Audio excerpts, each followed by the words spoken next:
Joining us now from New York is the aforementioned Stephen A. Smith. From what I understand, you objected to Trump coming to the game for logistical reasons. You didn't want the city walled off. You didn't want all of that. Is that true?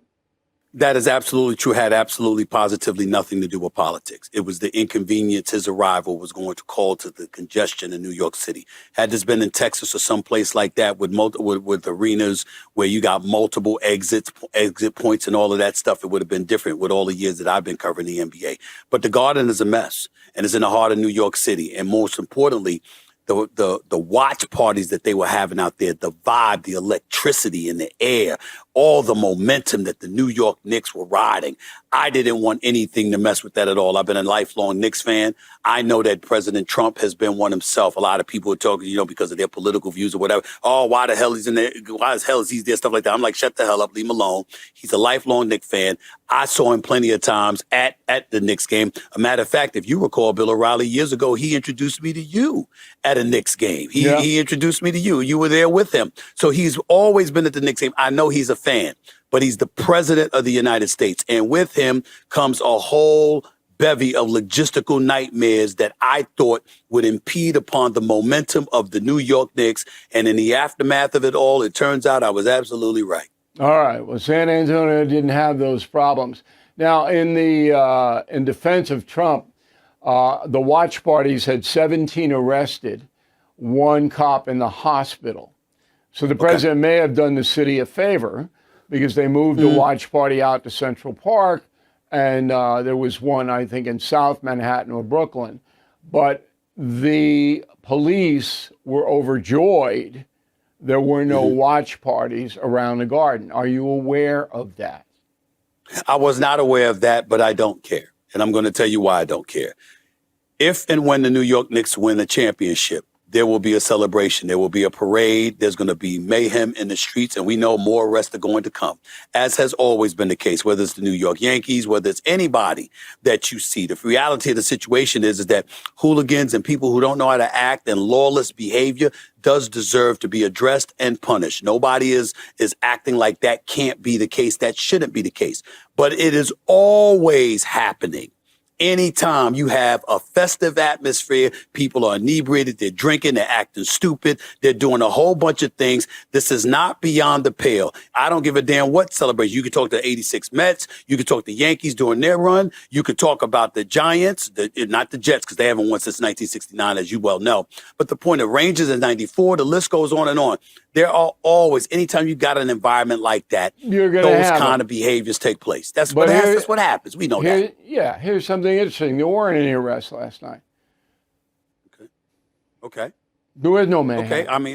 That's fine. So what I'm saying that thesis that it's always going to happen no matter what, I don't know if that holds. But I'm more interested in this. Well, they didn't have it at the event last night. They didn't have it outside the Garden last night. That's what I'm saying. And they lost. Well, wait, no. They had two events. They just weren't around a Garden. Yeah, but they lost. So there was nothing to celebrate. Everybody go home. Well, they would have been mad if they lost. Wouldn't they be mad? I know that.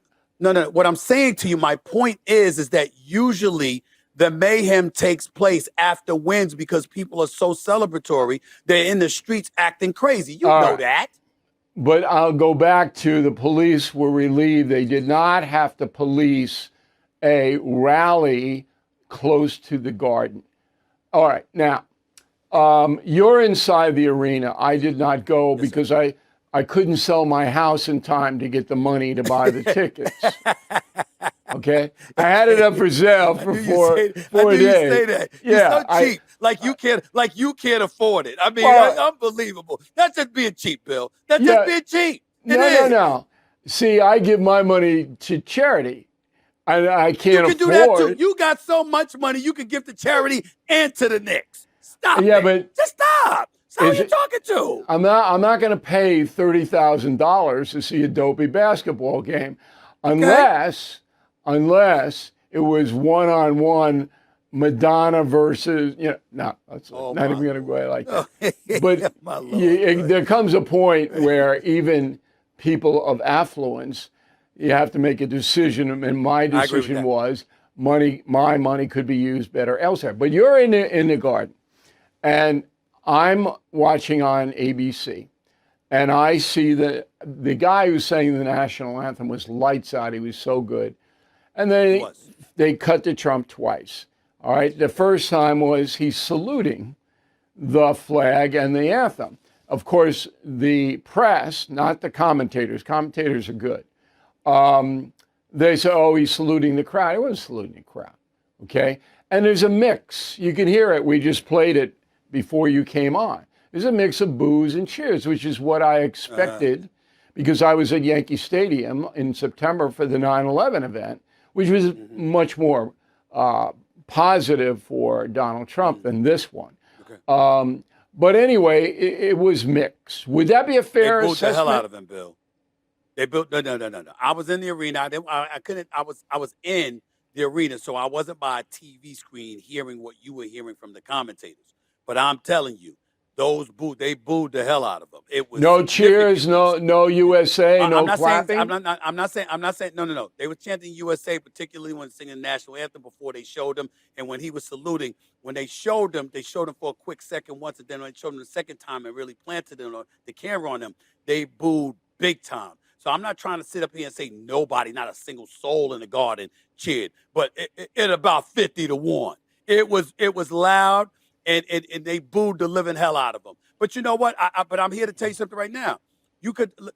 And I've said this before, regardless of people's politics and all of that other stuff, I'm here to tell you right now, a lot of people were ticked off about the congestion, the difficulty in getting into the arena, that kind of stuff. Yeah, and that might have been why they booed him as much as anything else. Could have been. But this is a liberal city, and he's an affluent crowd, different crowd from Yankee Stadium. Now, when the president insults you, do you care? No, I don't. And not only that, I didn't take it as an insult. Listen, that's his default position. When you do something that irritates him, he's going to question your IQ in most situations. He's done it with a bevy of individuals, both black. I know black folks in the community, in my community, they want to sit up there and act like it's a racist thing and whatever. I've seen him call plenty of white people low IQ. So I'm not going there.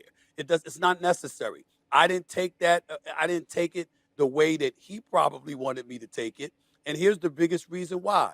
I've been critical of quite a few things of Donald Trump since he's returned to the White House. He has every right to clap back at me. You understand? And if he felt insulted, I'm a big boy. I can take it. It's not going to get me to go on the air and call him out his name and disrespect him or anything like that. I meant what I said about when I called him out about this. But let's look at the nugget of information that I threw out there. You were 26 years old in 1973 when the New York Knicks were last in the finals and won a championship, Donald Trump. You were there in 1970 when Willis Reed walked out of that tunnel. You were there in 1973 when Walt Clyde Frazier put on the show and sent Jerry West and those boys home. And you were there all of these years of misery, the missed layups by Charles Smith, the finger roll that wasn't by Patrick Ewing, the draft capital that went awry because it wasn't maneuvered in a proper way. There are an abundance of things that the sports fan that I know Donald Trump to be is aware of.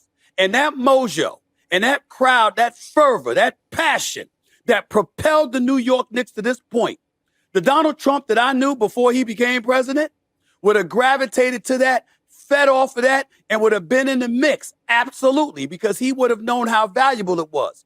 But the Donald Trump that's the president should have been sensitive enough to know that you could derail that because of the inconvenience, because of the eradication of the watch party, because of the momentum and the fervor that the New York Knicks were riding, that you interrupted with your presence. You didn't need to be there. That's who I was calling out. I wasn't calling out some dude in the White House. I was calling out the president that has that cachet and that would cause we all got of that the point, ruckus. but I'm telling you that the watch party cancellation at the Garden, which was moved, as we pointed out, had no effect on the Knicks losing at all. They didn't care. That's how you feel, Didn't have Bill. any effect on them. But let me ask you a question. Now, answer your audience this. You tell me, you and I have gotten to know each other over the last few years. You tell me one time we've agreed with each other on sports topics. You know I don't agree with you. Don't talk to me But like it's a fact. demonstrable. You believe what you believe. I believe. I believe if the New York Knicks had that watch party and Donald Trump wasn't there, they'd have won last night. I believe that. You're living in I a believe fantasy that world. I believe that the man messed with them. Do you believe in mojo? Do you believe in momentum? No. Do you believe in that passion? You don't believe in that, Bill? That's No, a no. lie. Now you lying. From what I saw, Trump was asleep most of the game, so Yeah, he he didn't was. have any. He didn't Yeah, he have. was. He didn't have Yeah, he anything was. to do with Him it. and Dolan. The Him and Spurs. Dolan. But The I'm Spurs talking about outplayed going to him. the game. The I'm Spurs talking about going outplayed to the him. game. Watch party Look, baloney. Hold on, listen. The Spurs outplayed them. That's no doubt about that. But when you take into account the fervor that existed prior to the game, you're a visiting team. You're walking into Madison Square Garden, and you recognize that you ain't just going up against a team. You're going up against a city that's descending its momentum down upon you. The Knicks look worse than the Spurs. They look more nervous than the Spurs, to be quite honest with you. And I thought that the momentum that the New York Knicks were riding was compromised by a man that is a Queens native, that is a lifelong New York Knicks fan, that I thought was thoughtless and not, dare I use the word superstitious, not superstitious enough to recognize you don't get in the way of that stuff. That's who I was talking about. You Not could the say that Republican and the GOP and policies and all of that stuff. I'm saying, yo, you're a Knicks fan. You're supposed to make that mistake. You could say the same thing about you. Knicks How about folded. Knicks lost because you're in the building, and they were scared of you. They didn't want you to criticize them. Time out. I was in the building when they won games 1 and 2. I've been covering the series. So how you gonna say that? You're wrong about that. Once again, Bill, this is sports. Now listen, I defer to you when it comes to the politics. You need to defer to me when it comes to the sports. You ain't been right yet going up against me, Bill. I'm telling you, I was in the building when they beat San Antonio in games 1 and 2. So that argument that you just posed makes no sense. Okay. You are wrong. You won that point in that chess point. I'll give you my rook on that chess point. But I'm telling you, it had no bearing on what was happening on the court.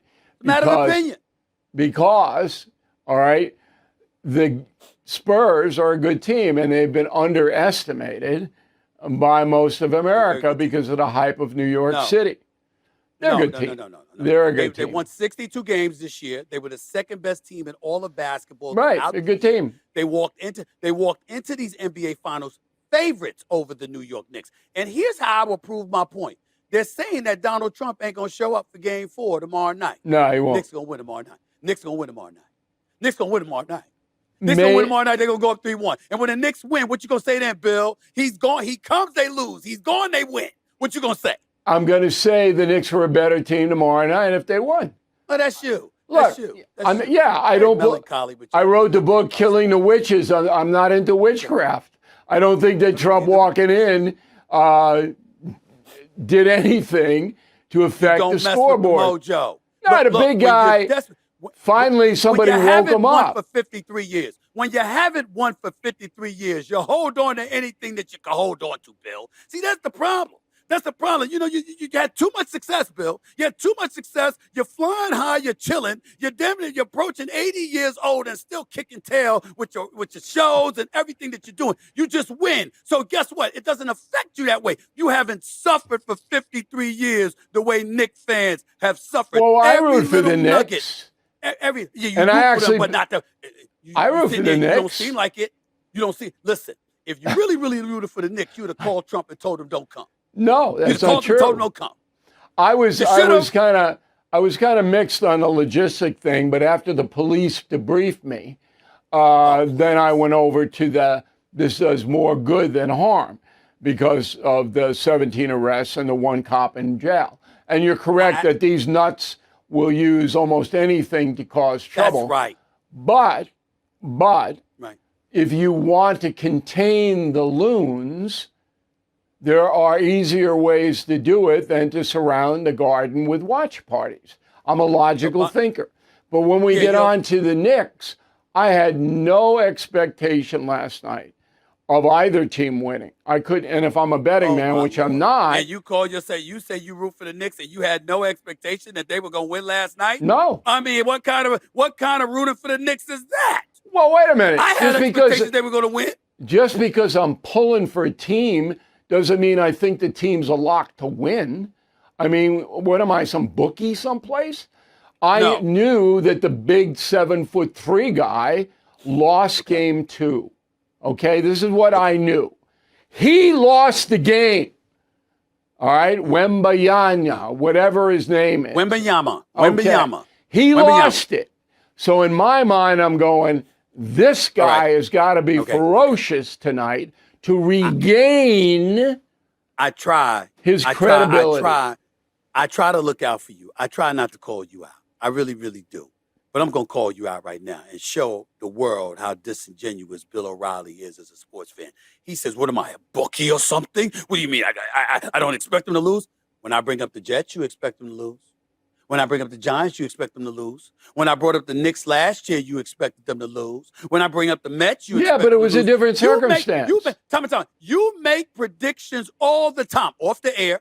I know the Bill O'Reilly I talk to. Yeah, I know but- the Bill but I O'Reilly do want to- it- you I would- do he it. He thinks he might as well be a bookie the way you call out stuff, and you've been right half the time. So I the point don't is, but make- suddenly you on camera and you don't do that. Listen to me. I don't make these decisions based on emotion.